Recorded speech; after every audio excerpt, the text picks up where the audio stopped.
रामकृष्ण हरी मंडळी. तर बघा म्हणताना आता ताई कुठं चालले आता काठी टिकवीत हळूहळू. तर कसं आहे माहिती आहे का मंडळी, आपण आहे डोंगरातलं. तर आमच्याकडे आहे का ना पूर्ण सगळा डोंगर आहे. तर एकदा फिरून पण दाखवा आपलं डोंगरातलं वातावरण कसं आहे ते. तर आमच्याकडे आहे का ना एकदम ओरिजिनल डोंगर आहे म्हणायचे बरं का. तर इकडं साईडला बी तर डोंगरामध्ये बरंच असं मिळव की खाण्यासारखं असते तर काही काही. तर आता तेच खाण्यासारखं तर आपण असं काहीतरी पदार्थ आणायला चाललो, ते पण तुम्हाला सुद्धा कळलं की आपण नेमकं काय आणायला चाललो. चलन ढाबा वाढल्या तर बरं का, कारण आपलं घर बरंच लांब आहे. तिथून आलोत आपण ते पदार्थ आणण्यासाठी. तर आता चाललो हळूहळू, सगळे लेकरं ती पुढे गेल्यात. तर बघू आता आपण काय आणायला चाललो ती तुम्हाला पण दाखवते मी तिथं. आलो बघा मंडळी आता झाडापाशी. आता इथून घ्यायची ती आपली वाघाट. आपण वाघाट न्यायला आलो इथं. तर झाड खूप मोठं आहे बरं का, असं लहान झाड नाही, वर येऊन काढावं लागतं. दाखव चक्कर झाड तिकडं. तेव्हा तिकडे वरती झाड आहे ते आहे वाघाटाचं झाड. तुम्हाला कशी वाघाट असते चला आता दाखवू. हे कशाच आहे हो? कोणचं वाघाटच नाही ते. वेगळं फुलं आल्यासारखं आलेत ना त्याला. आलोत काठी आणली ना. चला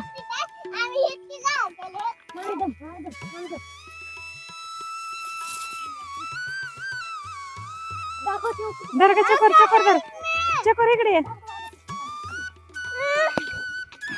चल दादा येंग बर धर.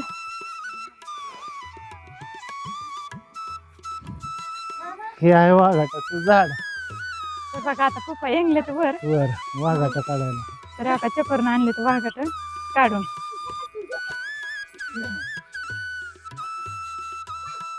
तर बघा मंडळी आता आहे का ना आलो तिथे वाघाट झाडापाशी. आणि वाघाट आपण न्यायला आलं तर का तुम्हाला म्हणलं होतं का ना आपण काय आणायला चाललो. तर आपण हे आलो तर वाघाट न्यायला. तर बघा ही वाघाट इथं आहे का. तर पप्पा वर येंगलेत बरं का. तर आता तिथून वरून टाकते आणि ताजे आहेत बरं का. बघा आहे का त्याची भाजी एवढी छान लागते ना, एकदम छान लागते भाजी. कशी बनवायची भाजी ती पण तुम्हाला नक्की सांगणार आहे बरं का. दाखव ना आणखी एकदा. ठीक आहे का. हे असं हे मोठा लिहितं हे आहे का ना, वास तर एवढा छान येते ना, ह्याचा लय भारी वास येते. डोंगरातला हे रानमेवा आहे का ना बाबा. आणि ती करटुले असतात का दुसरे, ती करटुले का असं जे बांधावर येला असत. ही झाड आहे का ती वरती झाड आहे. पप्पा वर येंगले तर बघा आमचे पप्पा कुठं वर येंगले.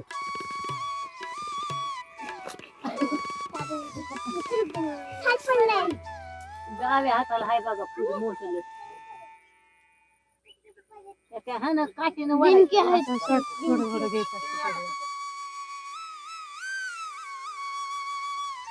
बघा हे आपल्या डोंगरातला आहे रानमेवा आहे का. इकडं झाड दिसलं का हो त्या वाघाटाचं. हो का इकडून या. हे बघा लय वरती मोठं झाड आहे लिंबाच्या झाड, त्यामुळे काढायला जास्त. तिकडं पलीकडे आहे का एक झाड. दादा वर नको जाऊ. शिवम कुत्र्याला बोलव.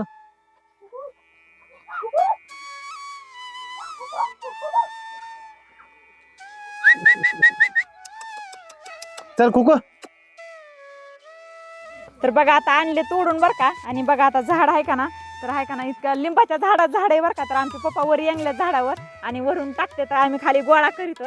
आणि आपलं हे गावापासून आहे का ना लय लांब आहे बर का झाड. आणि आपण शेतात राहतो त्याच्यामुळे आहे का ना, हे का इकडे आपलं हे गाव आहे आणि पूर्ण सगळा डोंगर आहे. आता पावसाळ्यात तर इतकं भारी वातावरण छान वाटतंय ना, तर खरंच एकदम छान. डोंगरातलं वातावरणच वेगळं असतं बरं का. आणि खायला तर असे काही पण पदार्थ असतात. आता हुंबाटा आलेत, वाघाटा असतात, पुन्हा आणि तसले ते पांढरं काळं कार, पुन्हा धामणं, बरेच काय खायला आहेत बरं का. तर आताशी सुरू झालंय. तर हे आहेत वाघाट. तर बघा एवढी सापडी बरं का आता वाघाट. तर बघा आता आहे का ना मस्त आपण छान भाजी बनवू. तर आता निघालो आता घरी आम्ही. चला आता बांधूया आपण ह्याच्यात.